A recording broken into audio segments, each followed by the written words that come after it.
Premed Office Hours, episode 145. If you're like, what the heck is Premed Office Hours? Well, we used to be called Ask the Dean, and then we were called Ask Maps, and now we're called Premed Office Hours. We change names more often than P. Diddy. I am Dr. Brian Gray, the founder of Medical School HQ, co-founder of MAPT, author of lots of books and host of lots of podcasts. But my best title of all is colleague to these wonderful people on the show with me today. Dr. Scott Wright, former director of admissions at UT Southwestern, retired executive director at TMD SAS. My friend, how are you? Good. How are you, Ryan? How's everything in Colorado? Everything in Colorado is hot and dry. Unfortunately, we have that time of year. Not good. Yeah. It snowed last week, and now we're at 82 degrees. So hey, that's how. Well, it is here in Austin, Texas today. It is a beautiful sunny day, and it is 72 degrees, and we are loving life. It is awesome. Good. Nice. Awesome in Austin. Awesome in Austin. We love it. We love it. And of course, Verinia Granum, former assistant dean in the pre-health and STEM advising office at Hofstra University. Yes. How are you, my friend? I'm doing great, thank you. I think we need a peppy intro, like this is Saturday night instead of this is Premed Office Hours or something. Yeah. But anyway, I'm doing good. We can do that. I have those connections. So awesome. I've been trying to reach out to those connections for the Is It Clinical game show thing, but I'm still trying to chase down those leads. Yeah. So if you are new here to Premed Office Hours, what we do is answer your questions. That is our goal, to really be here for the hour as free pre-health advising. We obviously do a lot of one-on-one pre-med advising. That is kind of the core of what we do day to day as advisors, is help students on their journey to becoming physicians with the application process, which is general pre-med questions.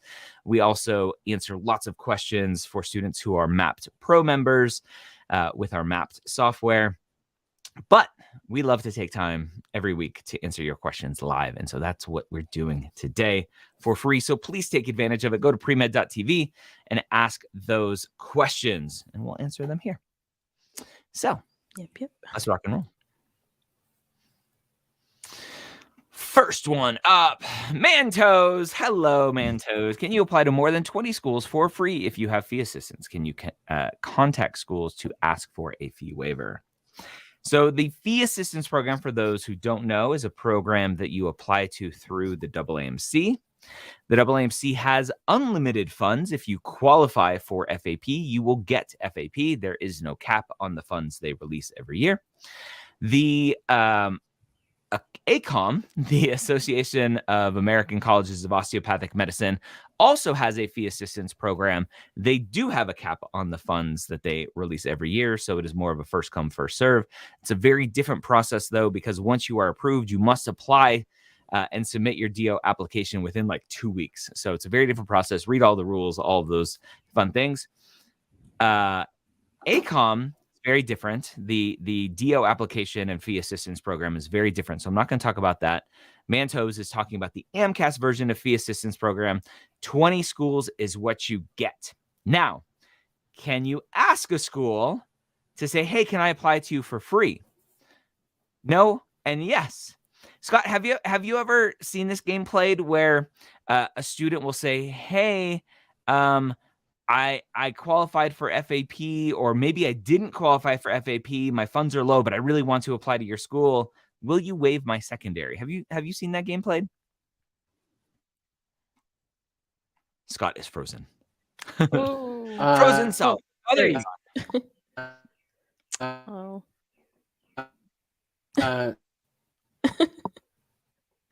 He's in slow motion. He's in slow mo. All right, we'll come back to Scott.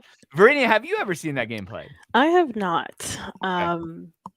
They're also, I don't know if they're asking, can they ask for assistance, not just for secondaries, but for the primary application? I was going to answer that one second. Okay. Because the answer to that is no. That's an easy answer, because you're going through AMCAS. You can't waive that. AMCAS obviously has a set program. You get your 20 schools, and then every school you add on, they're going to charge you for it. Right. Secondaries, on the other hand. Yeah, I have not seen that. I don't know if it's just that I haven't come across it. Yeah. I'm of the thinking that, I don't think it could hurt to ask, but what are your thoughts? Yeah, so we have I was just working on our med school database last night, trying to update it for the newest data. We have a part that says, hey, do they waive the secondary fee if you get fee assistance program? Not every school, unfortunately, does. Yeah. It's typically, at least for MCAT schools, kind of implied that if you get fee assistance, you're going to get your secondary waived. And so typically you don't have to ask schools. If you don't get fee assistance, then potentially you could ask, say, hey, like I've applied to 20 schools. You're my 21st. I really want to come to you. It's been done before. I've talked to students who have done it and it's worked. Scott, it looks like you're back now. I see your head moving around. Yeah, I think so. Okay. I'm trying. Or maybe not. Okay. All right. The gods do not want you talking today. I know, right? Talking about yeah, anyway. We'll get you back. Yeah. All right. So Mantos, can you contact if you have fee assistance, you shouldn't have to contact. Okay. Daniel, hey guys, if affirmative action is removed, will this erase decades of progress of trying to diversify medicine? The easy answer is no. And we have evidence of that, Daniel. California med schools have not been able to use race-based admissions for several years now. They, in the state of California, banned using race-based admissions. I forget exactly when, but it's been several years, and they're doing just fine. Med schools have different ways to look at things. They don't have to just ask bluntly, what is the color of your skin? to figure out if you will bring some level of diversity to their class. So I'm the white dude in the room. Vrinia, what are your thoughts on this? I mean, I agree with what you're saying, right? It's been an ongoing thing. Will it erase progress? No, I don't think so. I think that it still falls on all schools, not just to have affirmative action, but just to make it an effort on your own as a school, as an institution, to diversify your class. Everyone, regardless of skin color, really, it's beyond that. It's diversity of experiences, it's diversity of thought, it's all of that. So no, do I think it's going to erase decades of progress? I hope not.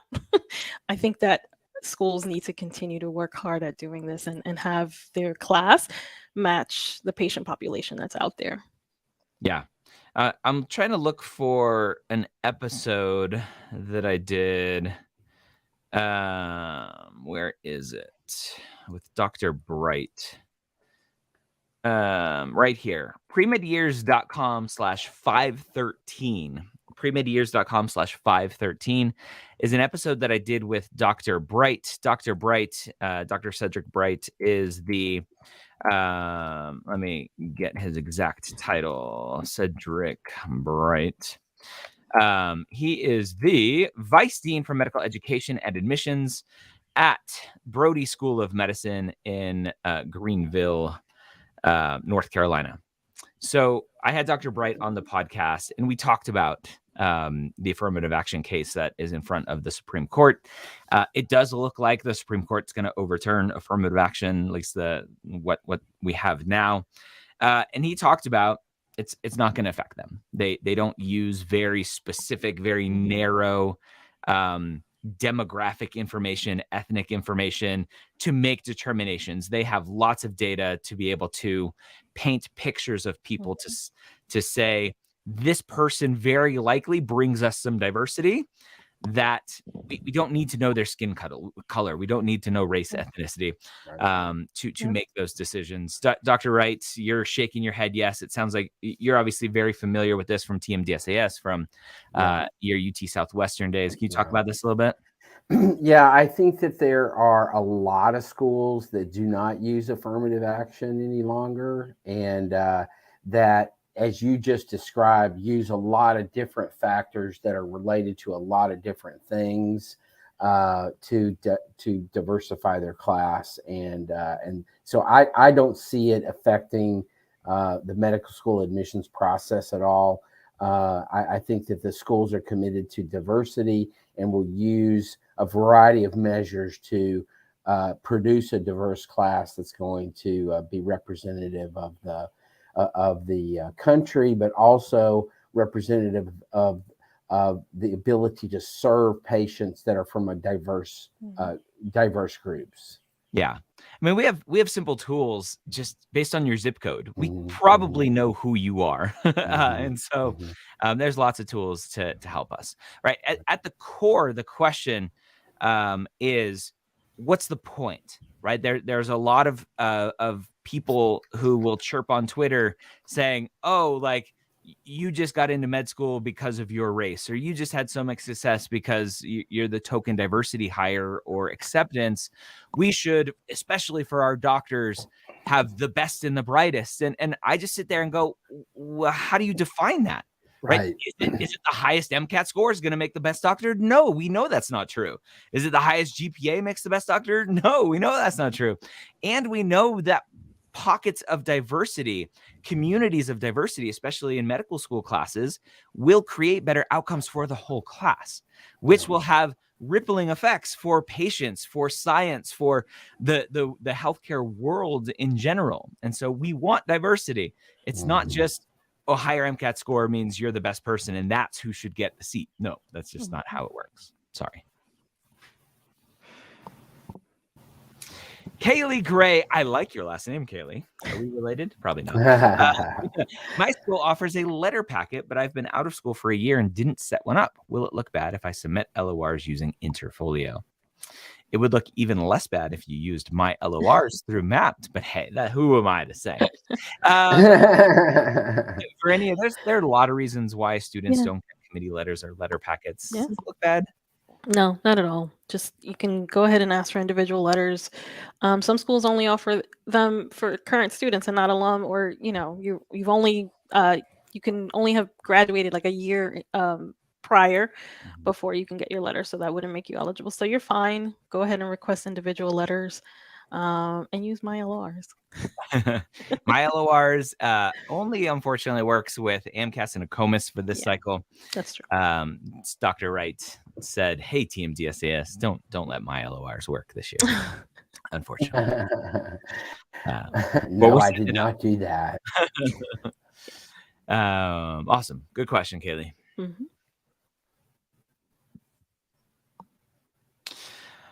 Charbel. Hey team, I'm applying to school that has multiple campuses. Is there any way to optimize your chance of getting into a certain campus, choosing a concentration during med school or so?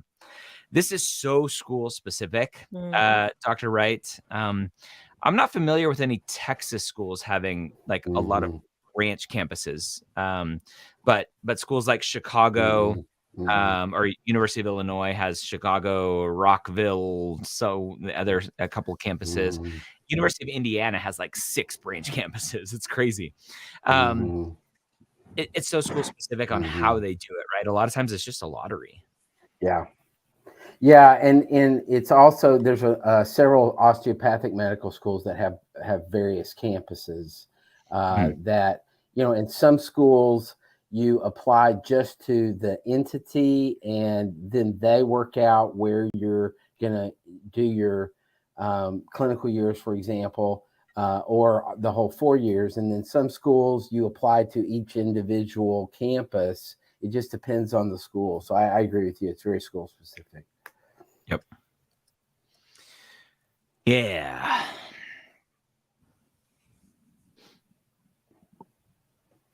Let's keep those questions coming. Ooh. That's a good one. Yeah. It's Hello. Slow today. Hello.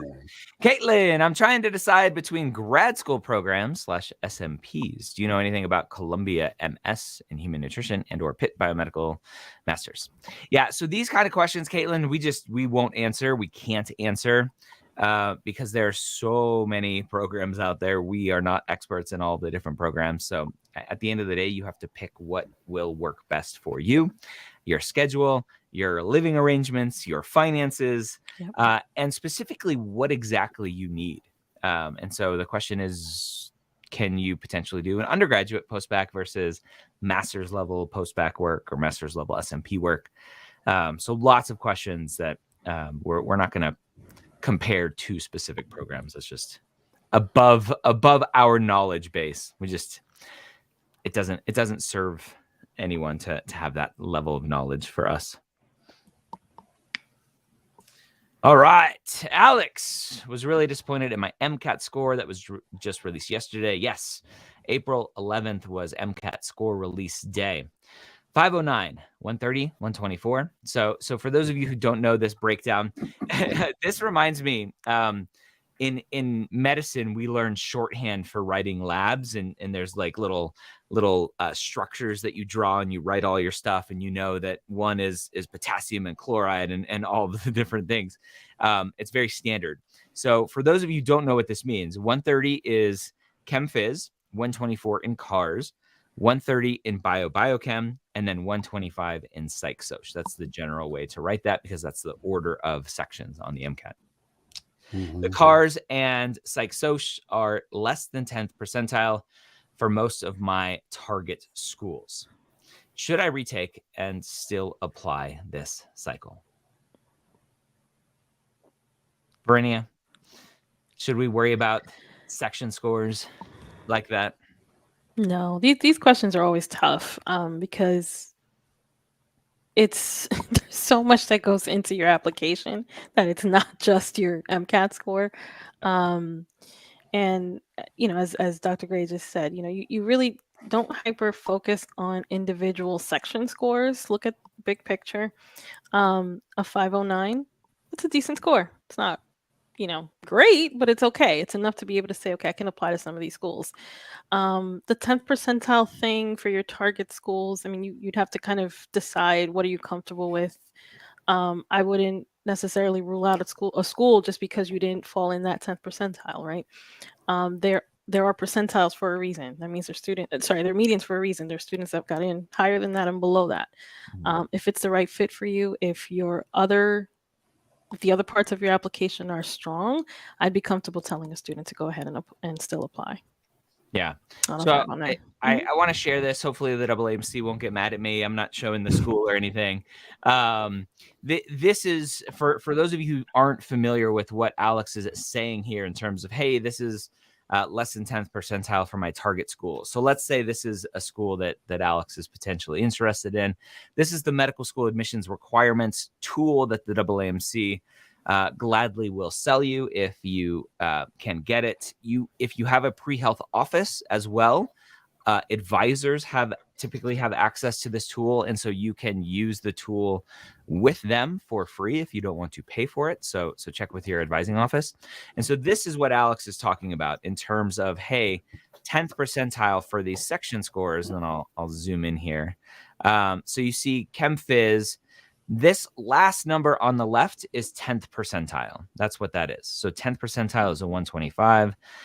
Cars, 124, 10th percentile. Biochem, 126, 10th percentile. And then 127 is 10th and 25th percentile for this school. So I don't know if I've ever seen an overlap. So that's fun. New this year, which I don't know, Scott and Brittany, if you've seen this yet. New this year, they've finally added the mean. So nice. Historically, they've only had the median. Now we have the mean with standard deviation. So we have perfect more transparency into score ranges. The one thing I want to, I can't scream from the rooftops enough is this is not a what are my chances. This is not what are my chances. This is historical data. We cannot make predictions with this data. We cannot say that, oh, my chances of getting into this school are X based on this data, right? That's not how the data works.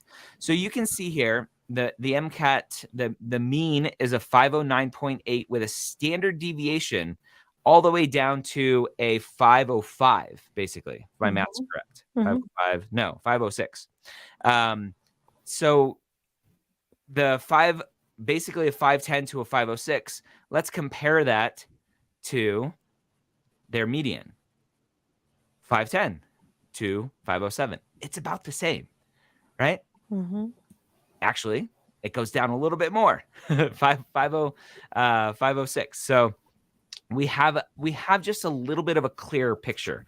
A lot of the numbers may overlap, but it's just a little bit clearer of a picture, right? If the median data that we had was like just a little bit fuzzy, you're looking through your binoculars trying to focus. Now we can focus just a little bit more in terms of what we see. So again, we can't make predictions on this data. So should you retake it? A higher MCAT score always helps, but I wouldn't. Can I say one thing? Yeah. So what I'm interested in that, if you could put that back up, that range of scores and stuff. What I'm interested in here is understanding, Alex, why you think there is such a radical difference between two of your sections and the other two sections. What was going on that this is, I would say, somewhat unusual a little bit to have a 130 on two sections and then a 124, 125 on the other two sections. And so I'm thinking, Alex, maybe if you could think through and reflect a little bit on what do you think went on in those two sections? Were they sections? The cars doesn't really surprise me necessarily as much as the psych-soc does.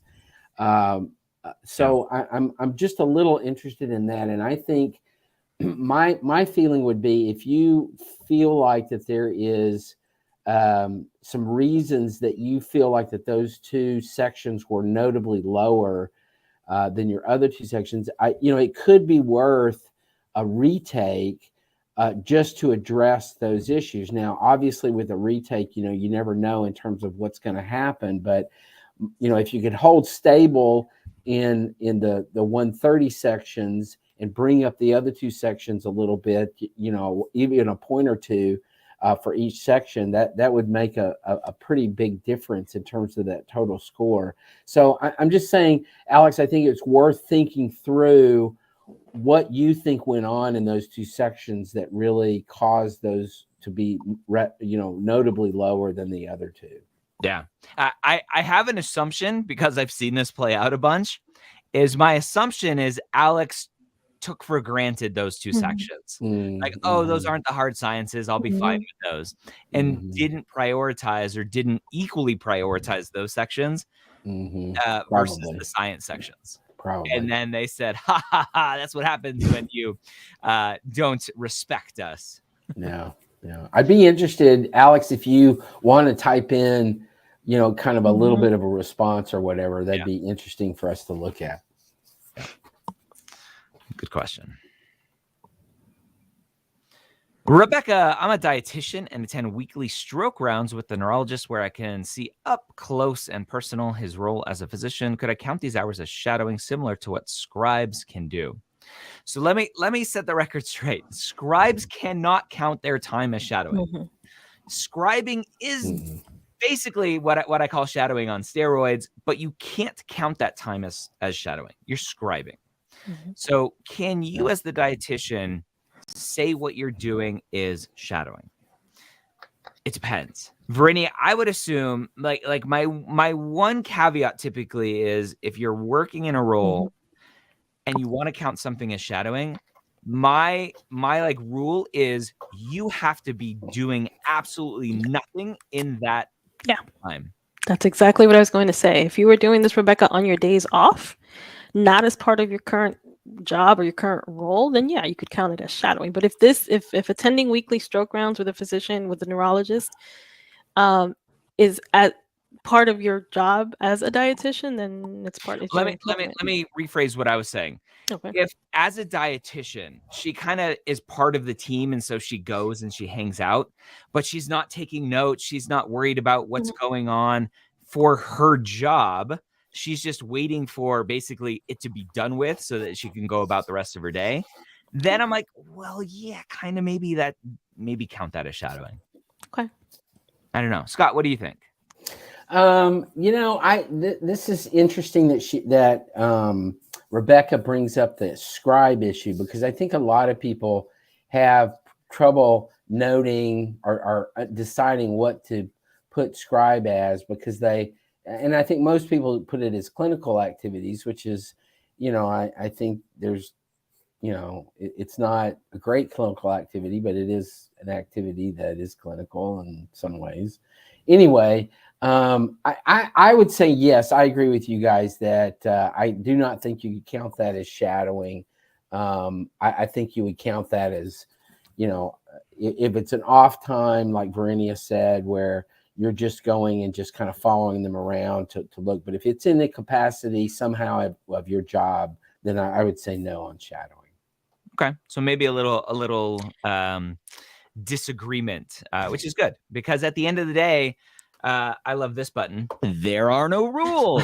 there are no rules when it comes to this. The one thing you want to truly avoid is number one, just completely off the wall, like categorization.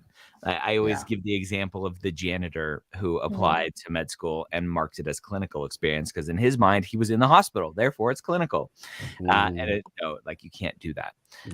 The one thing you don't want to do is double dip your hours, so that if you're potentially thinking about separating a little bit, there's a difference between separating hours and double counting hours. Right. So that you just have to be careful not to do that. Yep. Alex is back. Cars has always been a trouble for me. Psych Soch, I was expecting higher, but I think I was just burnt by the end of the MCAT, and somebody next to me was coughing the time, which is a bit distracting during Psych Soch. Yeah, so Alex, I would challenge you on cars always being trouble for you. The fact that you're scoring so high in the sciences tells me that your critical reading and analysis skills are spot on. For some reason, it's just not translating to cars, probably because you've put this kind of mental block on, saying, "Oh, cars is always a problem for me." It's the same stuff. It just happens to not be science questions. Yeah. Okay. Mobius, 100 hours of shadowing, 100 hours of volunteer clinical, plus other activities, good stories, 3.9, 523. Is that enough to apply this cycle? We do not do. What are my chances here? So, sorry, Mobius. I don't know. Scott, Verinia, do you want to answer that? Nope. I mean, yeah, I don't know. Is it enough? Maybe. This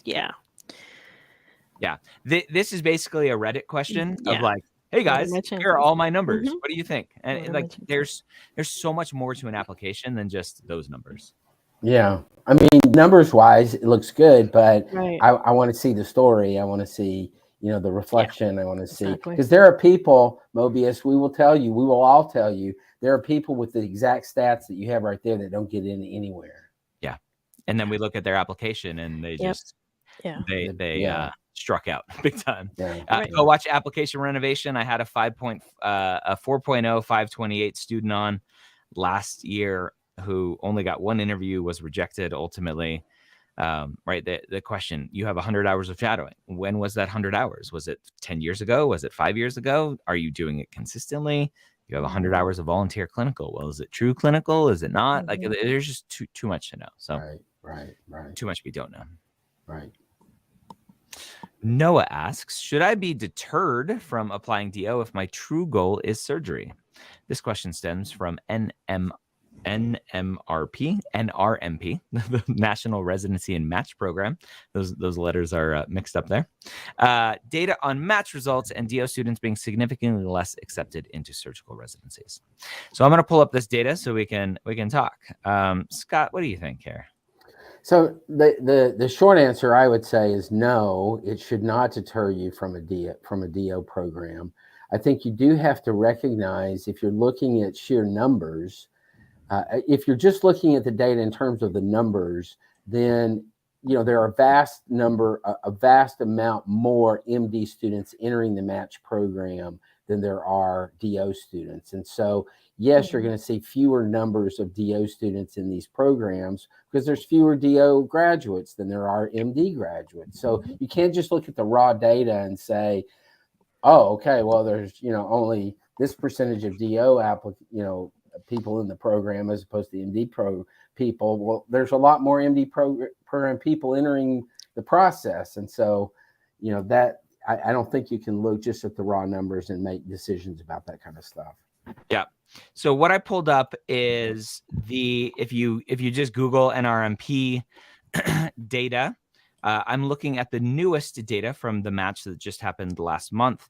This is 2023 advanced data tables. This is table 1A, the summary for MD seniors, and what we have to go down to for surgery. Let's just do general surgery. You want to look at surgery categorical. So surgery categorical means these are the 5 or 6 year surgery programs that students are applying to. If you look at surgery prelim, it tells you here that, hey, this is only a 1-year spot. So this is common for people who don't match in whatever specialty they want. This is a common for some subspecialties of surgery that make you match in a PGY 1 year first, and then you go on to the rest of your program. So let's just look at surgery categorical. What we see here is there are 1,670 spots across 355 programs. Out of those 1,670 spots, we'll scroll up to the top here.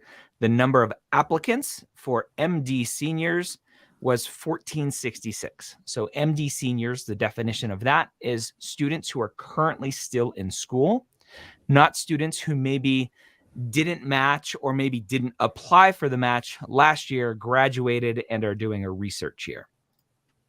You see that there were 3,100 total applicants for these 1,600 spots. Lots of people applying. We'll look at where they're coming from. Out of the 1,466, 1,062 matched. Okay.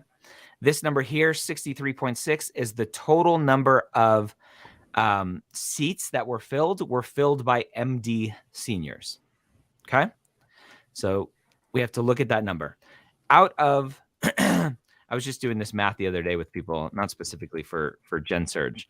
So out of the 1,062 that matched out of the 1,466, the match rate is 72.4%, roughly, right? This data does not show, I'm pretty sure, those who soaped into programs.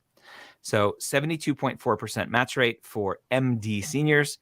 If we scroll down to table 1B, which I scrolled right by, here's the table for DOs. Remember, all MD, all DOs, all apply through the NRMP match process now.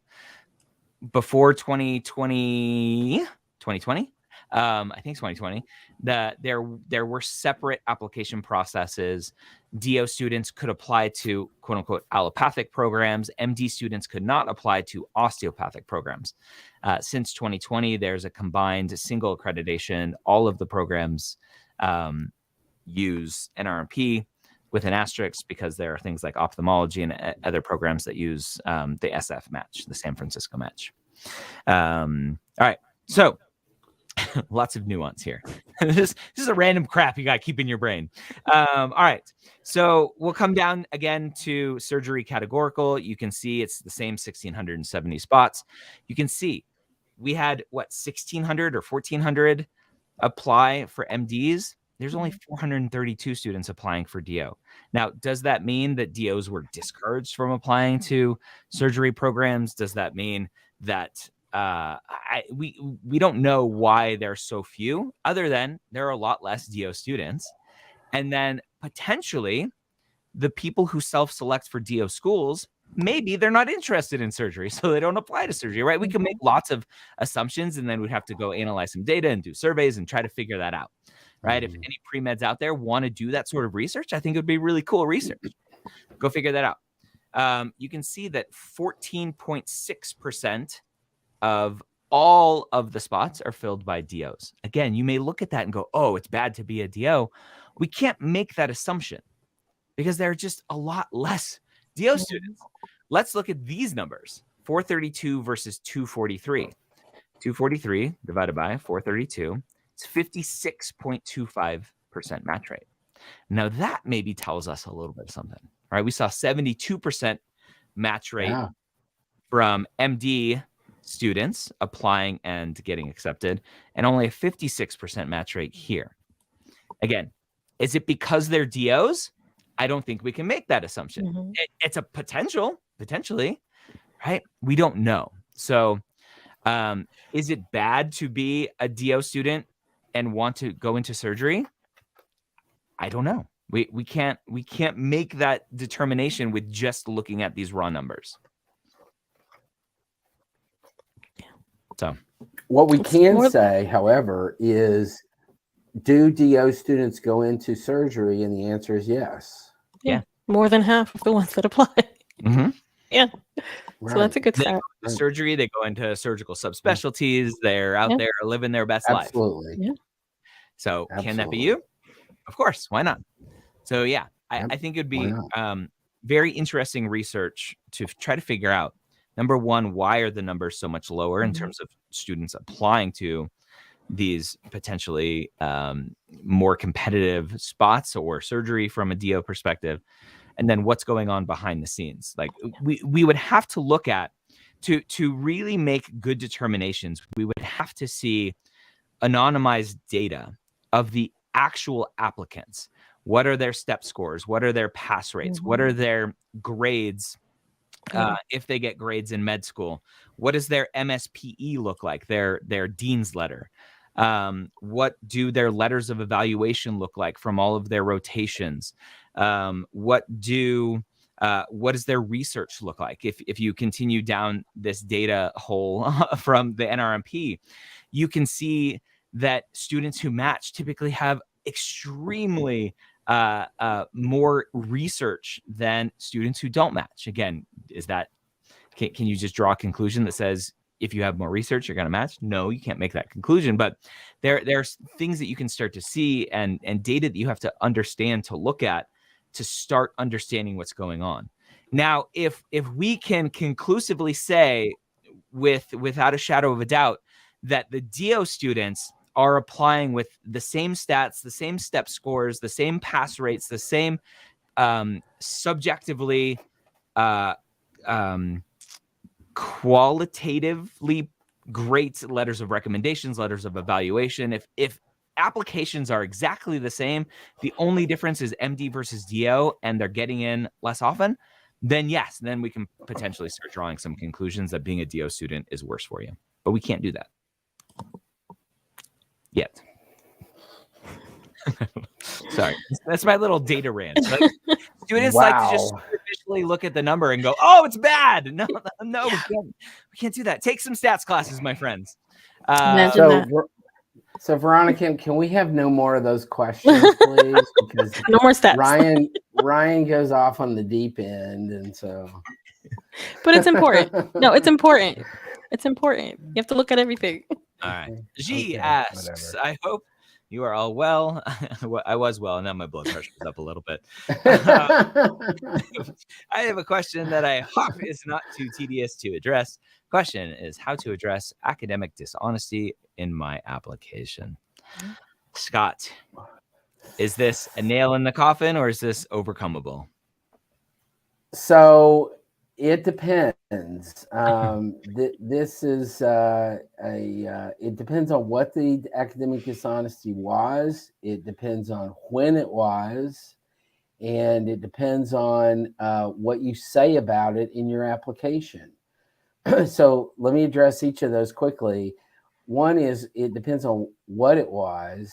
If you were cheating on an exam, or if you plagiarized in a paper and you failed the class because of it, and then had to go through some process at your institution, that could be not great for sure.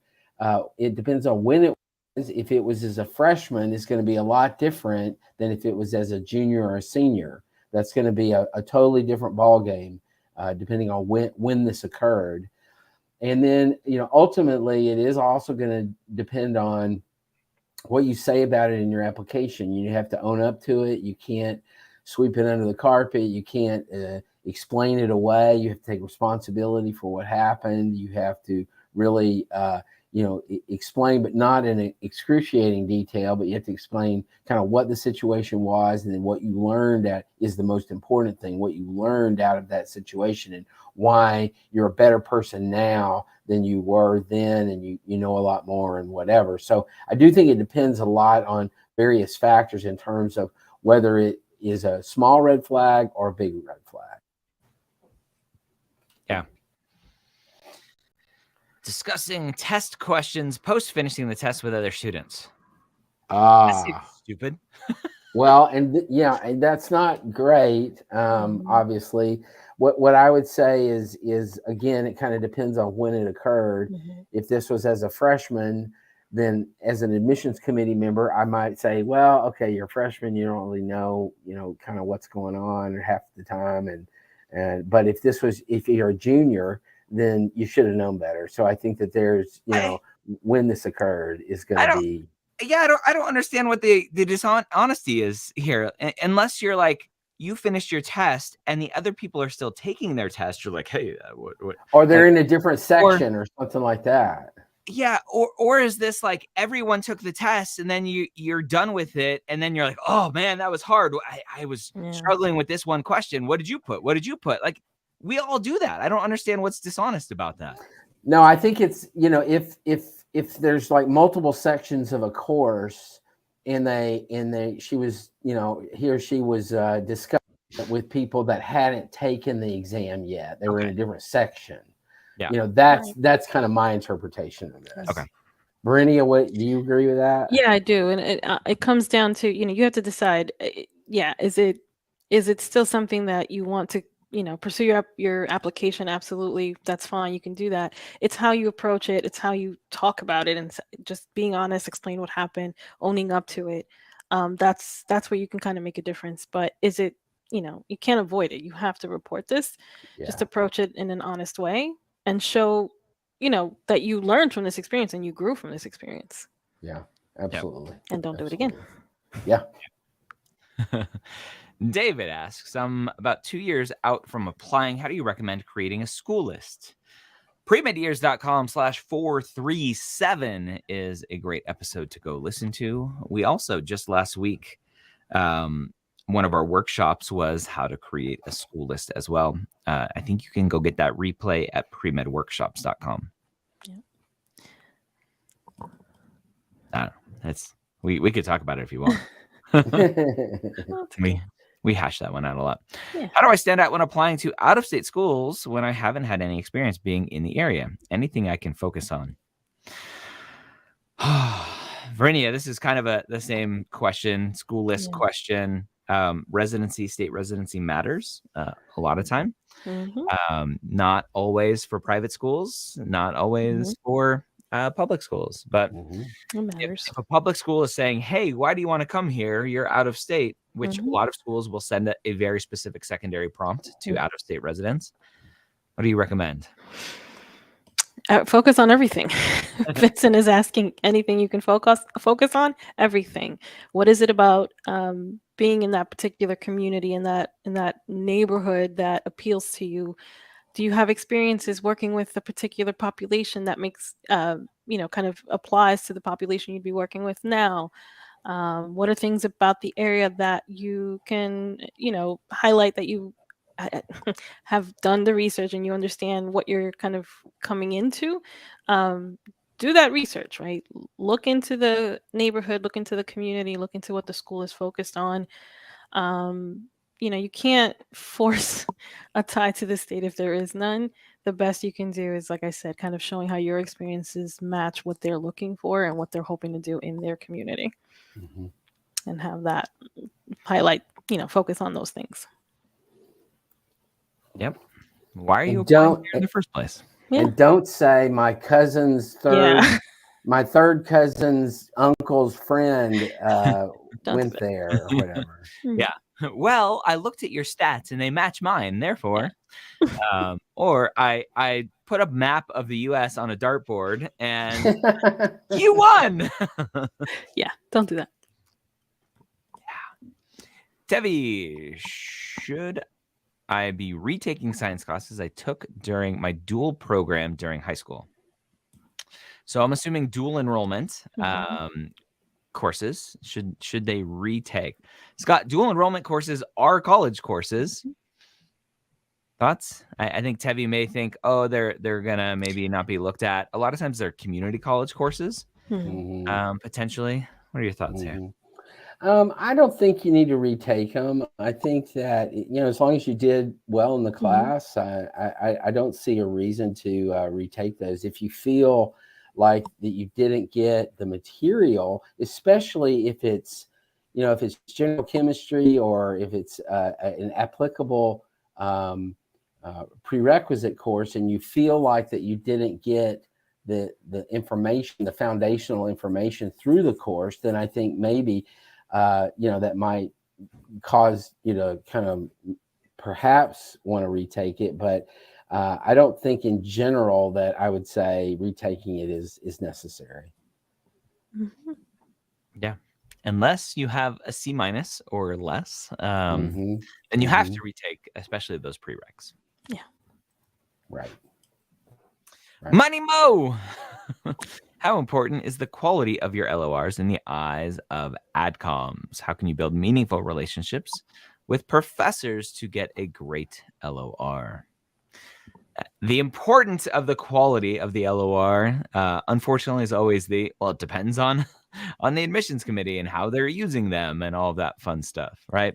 But a bad letter potentially isn't great for any, is it? Yeah, I was just going to say the quality matters in the sense of, you want to make sure the person writing it is someone that knows you well and they can articulate why you are a good candidate, and not, your barber down the street or something like that. It has to be someone who hopefully knows you well enough to talk about that. So it matters. The quality does matter. How can you build meaningful relationships? That comes down to you connecting with your professors, getting to know them, showing an interest in their subject and their research if they're pursuing research, and more than anything, approaching them, maintaining that relationship throughout the time that you're either taking their class or whatever it is, and approaching them and letting them know, I'm really interested in what you're doing. I'm also pre-med. Potentially, I might want, if possible, I'd like to request a letter of recommendation from you. Don't do that at the beginning of the class, obviously. Wait until you've kind of built that relationship up with them, and ask them at that point.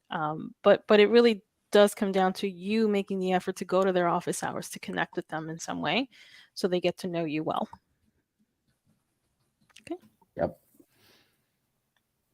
Cat Meat.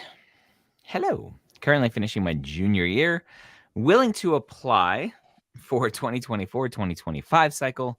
Currently on an F1 visa waiting for green card to be approved. At what step am I required to provide a approved green card? Thanks. Scott, you maybe know from TMDSCS standpoint, I believe I just learned the other day that you upload your green card as part of the process to AMCAS. I'm assuming it's going to be similar for a COMES. So that is part of the application process, the primary application process. Is that the same for TMDSCS? Yes, that's correct. There is a. Go ahead. There is a. And I can't remember exactly what it's called, but there is a stage before you actually get the green card where you get notification that something is happening and stuff. And my understanding, my recollection is that with TMDSAS, once you get that notification and you get a certain number that's related to that will suffice.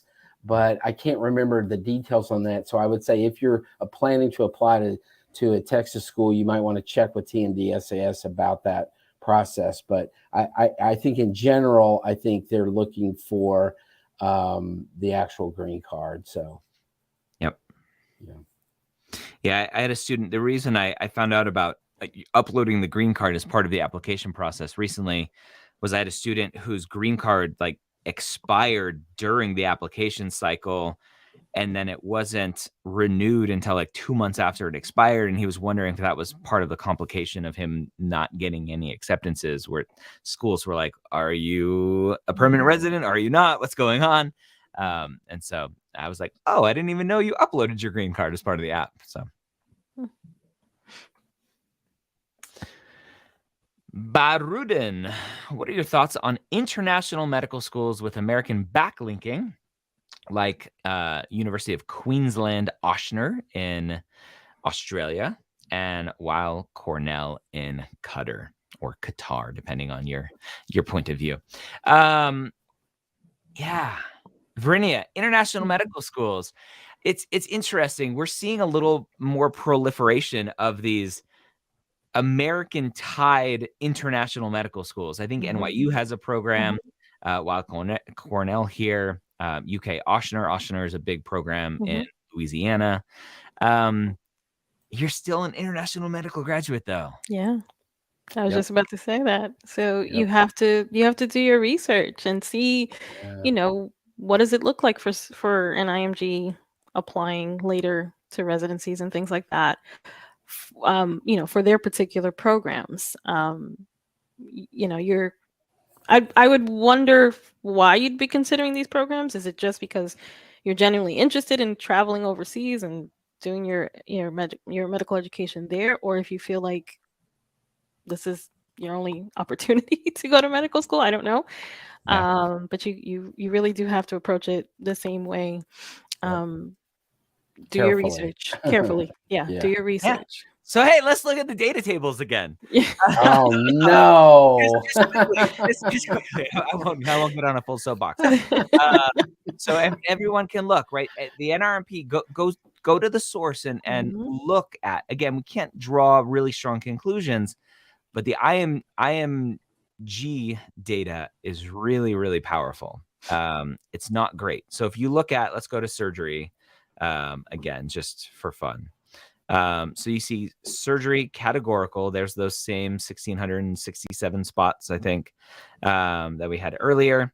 You can see that the 1,670, and then apparently they missed 3 spots. You can see the IMG data, whether you're a U.S. citizen, international medical graduate, or a non-U.S. citizen, international medical graduate. So these are Canadians. These are people who graduated from med school in India or England or wherever, and they're like, hey, I want to go to the States now and train and potentially practice. You can look at some of this data and go, oh, hey, look, there's a ton of people, non-U.S. international medical graduates, matching into internal medicine. That's pretty good. Like, if you're interested in internal medicine, maybe there's a shot there. But when you get down into some of these, and we'll go to surgery again, 95 international medical graduates, non-U.S. citizen, 77 U.S. citizen international medical graduates. This doesn't show us how many applied. I think there's another table for that, but the match data is a lot worse for IMGs. Yeah.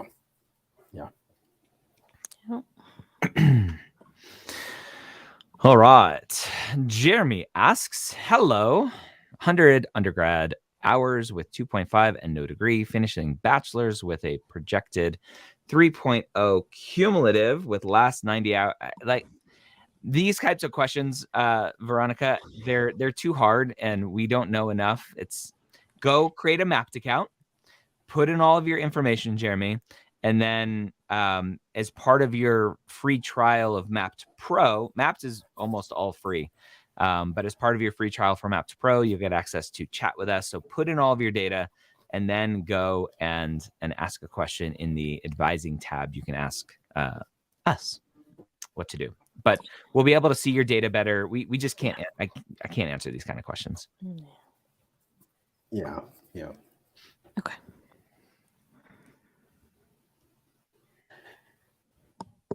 I'm sorry, Jeremy. Nothing against you. It's just really hard. There's too much nuance. Jeremy. Ordinary amateur. Yeah. This question is for Dr. Scott. Right. Oh. How did you like Dallas? UT Dallas. Living in Texas gives us many options for schools in Dallas, and their history is amazing. How was your time there, and do you recommend it?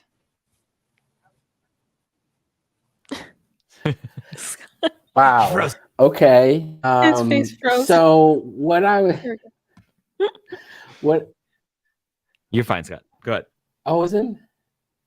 Oh no. Can you hear me? Yeah, you're good. Can you hear me now? You can hear me? Yep. Okay. Okay, good. I love Dallas. Dallas is a great community. I love UT Southwestern was an awesome institution. It has a lot going for it. So I would definitely, if you're interested in Texas and want to want to come to Texas for medical school, I would say Southwestern is a great institution for a lot of different reasons. It's got fantastic stuff going for it. The hospitals, which is really important in your medical education, are amazing in terms of where you're going to be practicing medicine in the clinical years. Primarily in the clinical years. And so I would absolutely say yes, go for it. There you go. There you go.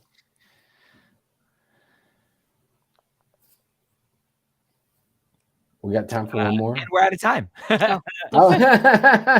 I'm like, why isn't there a question? I look at the clock. All right, we're out of time. Thank you all for hanging out with us for another episode of Premed Office Hours. We're here almost every Wednesday at 1 p.m. Eastern, where we answer your questions, at least some questions, because some are too hard to answer. But go over to Maps, create a free account, and as part of your trial to Maps Pro, you get access to chatting with our advisors right inside of the Maps platform. So go do that.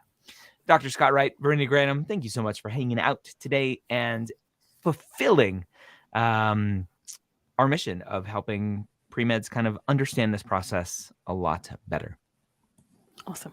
Everyone, have a wonderful day. We'll see you soon. Bye-bye. Adios. Bye.